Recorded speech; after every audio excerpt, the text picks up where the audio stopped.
Bonjour Marlon. Le jeu de rapidité. Nous allons te poser des questions et tu vas devoir répondre le plus rapidement possible. Attention, c'est aussi drôle que c'est difficile. Tu es prêt? Oui. C'est parti! Réponds par oui ou par non le plus rapidement possible si ces actions te procurent de la peur. Manger une glace. Prendre un bain.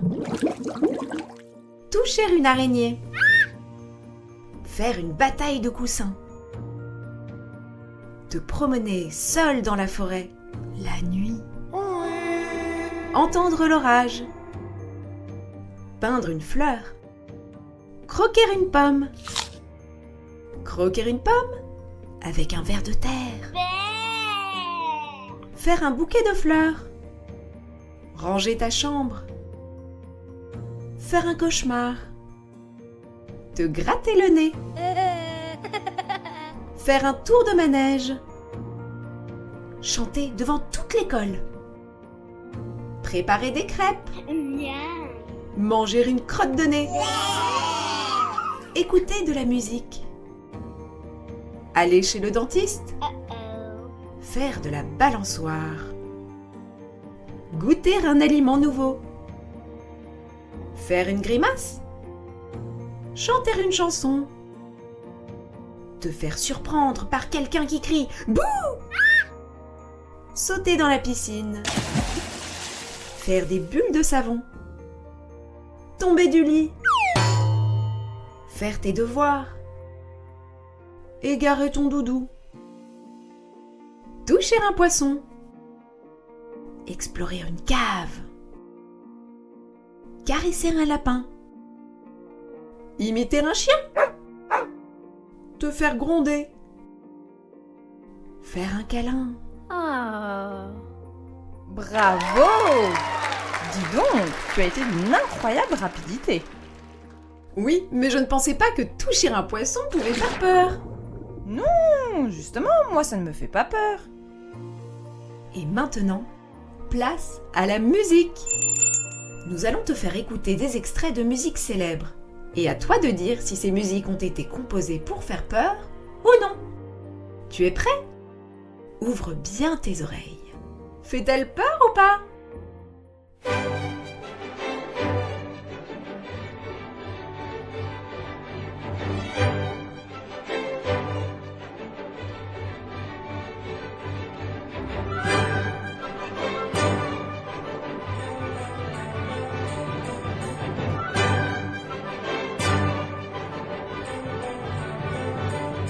Alors, fait-elle peur ou pas?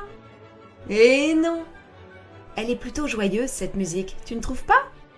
C'est une musique extraite du célèbre ballet Casse-Noisette de Tchaïkovski. Elle représente une danse traditionnelle russe qui est rapide, rythmée et pleine d'énergie. Elle donne envie de faire des petits sauts, n'est-ce pas?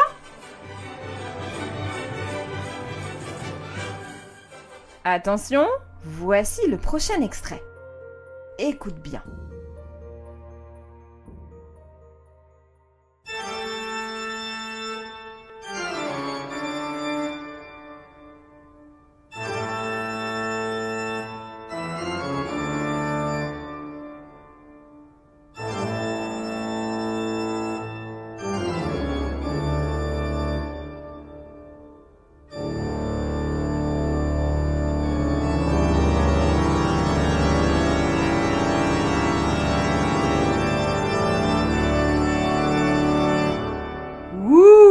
Alors, oui! Cette musique représente une atmosphère gothique et effrayante. Elle est composée par Jean-Sébastien Bach et est devenue une icône de l'horreur. Dès les toutes premières notes, on sent une ambiance sombre, intense, presque fantomatique. L'orgue résonne comme dans une grande cathédrale vide ou un château hanté.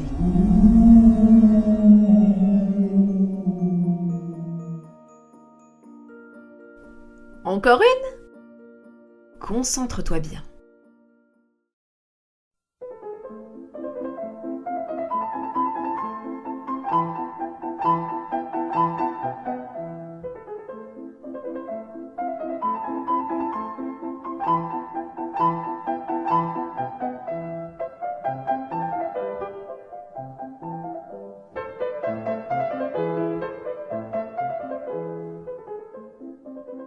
Alors ça, tu as raison.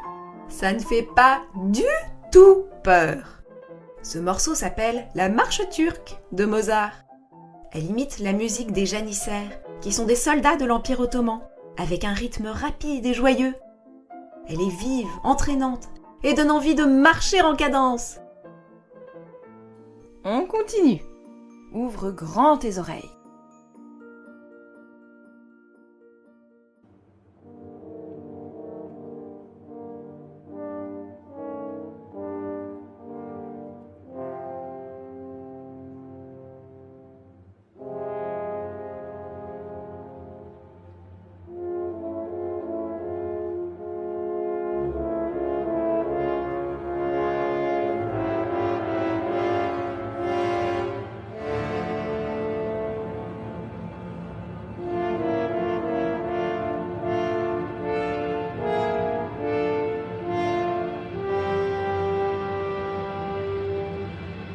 Ah, terrifiant, n'est-ce pas?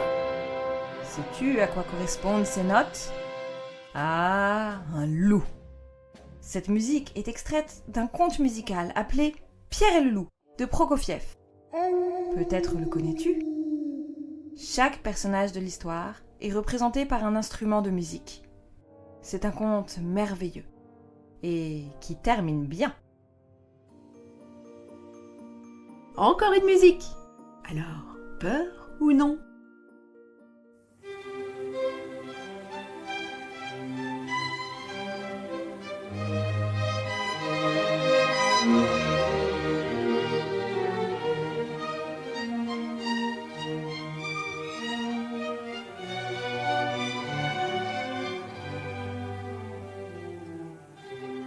Alors?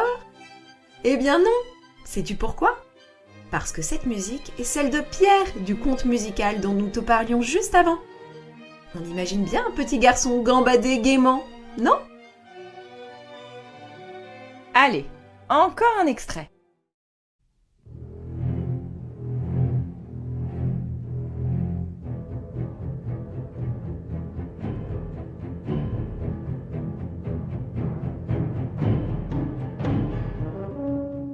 Ah! Alors peut-être reconnais-tu cette musique, puisque nous te l'avons déjà fait écouter. Cet extrait représente un animal qui vit dans l'eau, qui a de très grandes dents et qui nage de plus en plus vite pour attaquer sa proie. C'est un requin, bien sûr. Bravo! Alors, oui! Cette musique représente bien la peur. Un dernier? Oui.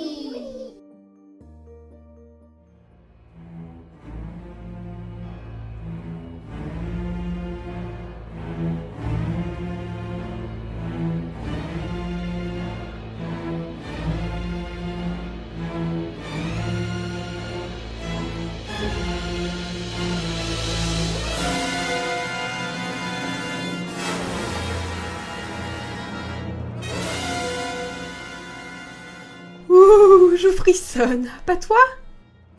J'ai choisi cette musique car avec la précédente, nous étions déjà dans l'univers des dents. Des dents pointues. Cette fois-ci, ce n'est pas de requins qu'il s'agit. Oh non, non, non. Mais de vampires. Du plus célèbre d'entre eux, le comte Dracula. Cette musique ne donne absolument pas envie de le rencontrer. Bon, je pense que l'on a assez tremblé pour aujourd'hui. Qu'en dis-tu? Bravo pour ton oreille musicale. Et maintenant, pour détendre un peu l'ambiance, une blague de Marlowe, évidemment. Oui. Une blague de Marlowe. C'est parti!